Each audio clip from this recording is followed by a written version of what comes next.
Remember this, stay at home and be safe.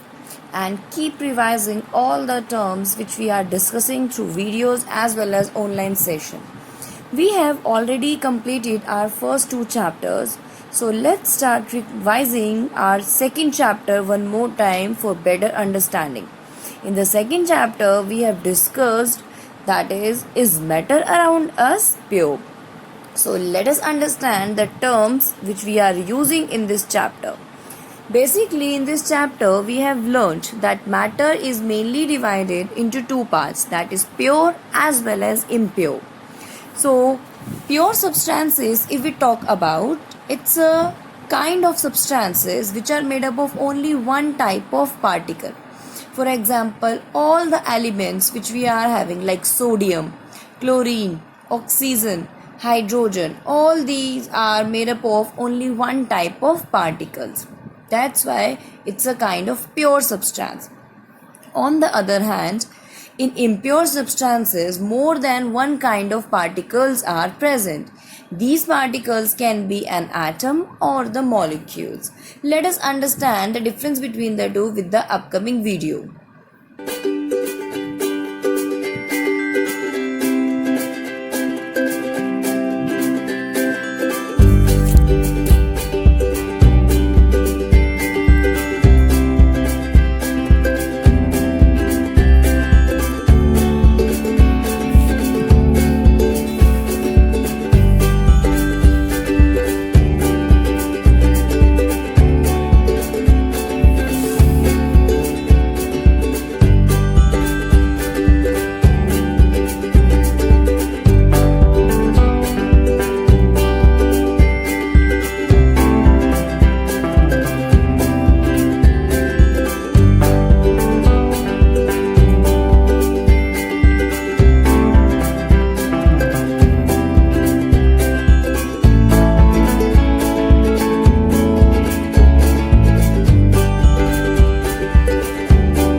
Now let's understand one more time about the two types of pure substances, that is elements and the compounds.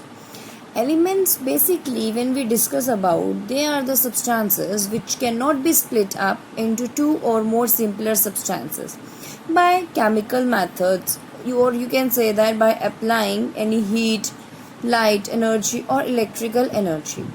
Mainly elements are of three types: metals, non-metals and metalloids. In fact, we have discussed their physical properties, like metals are sonorous as they produce a sound, but non-metals are not producing sound, so they are non-sonorous. Metals on the other hand are ductile or malleable, but non-metals are not. Let us understand the difference between metal and non-metal with the help of upcoming video.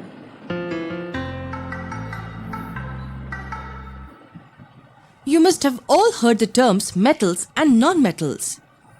Can you look around and see if they exist in your surroundings? What is your table made up of? Aluminium or wood? What about the phone or the laptop you're viewing this video on? Is it made up of metals and non-metals? As a matter of fact, it is. Almost everything around will be made up of either a metal or a non-metal. But how do you differentiate between the two? Is it as easy as the difference between the two colors, black and white? Well, for that, let us look at the physical properties of each category in detail. Let us take, for example, the ornaments. Any of the ornaments will do. What do you have to say about them? You will observe that most of them are made up of gold or silver. Let us look at them closely. Do they have a shining surface? Or even the aluminium utensil in the kitchen? Does it shine? Of course, both gold and aluminium have a certain shine. Do you know what this shine is called? Well, it is called luster, and as both gold and aluminium are metals, this is known as metallic luster. Now we know that metals have a metallic luster. Now if the utensil drops on the floor, does it break into parts? No, right? That is because metals are generally hard in nature. However, this hardness varies from metal to metal. A very thin plate of gold, for example, can be easily broken with a little pressure. Plate? Did I say plate of gold? How do you think huge aluminium sheets are made? Or sheets of copper or zinc? If I take a hammer and beat them, will they break or will they turn into sheets? It is the amazing property of metals to be beaten into sheets. And we call this property of metals as malleability of metals. Most metals can be beaten into thin sheets. Do you know another important property of metals? Have you ever seen copper wires or thin gold wires used to make jewelry? Metals, by nature, can also be drawn into wires. Do you have any clue as to what this property is called? It's called ductility of metals. The ability of metals to be drawn into wires is called ductility. There is an amazing fact I want you to know. A single gram of gold can be drawn into a 2-kilometer long wire. Isn't that amazing? Well, there are some more interesting properties of metals which we will learn in our next lesson. Now, let's revise the comparison between the physical properties of the three, that is metals, non-metals and metalloids. When we talk about these three types of elements, metals are showing luster, they are malleable and ductile, even they are good conductor of heat and electricity. Most of the metals are solid at room temperature except mercury. On the other hand, when we talk about non-metals, they are having dull appearance, they are brittle, they can be broken easily, they are not even malleable and ductile. Even non-metals are the poor conductors of heat and electricity, but except graphite, which is a good conductor of electricity. Some of the non-metals are reactive in nature. The non-metal exists in all three forms, that is solid, liquid as well as gas. When we talk about metalloids, they shows the property of both, that is metal and non-metals. They share the physical properties of metal as well as non-metals. Like some metalloids are having shiny appearance and some are having dull. Some of the metalloids are malleable but some are not. Some of the metalloids are ductile but some are not. Most of the metalloids are semiconductors like germanium, silicon, etc. About the semiconductors you will be studying in your higher classes. Now let us understand the second type of pure substance, that is compound, and how it is different from an element.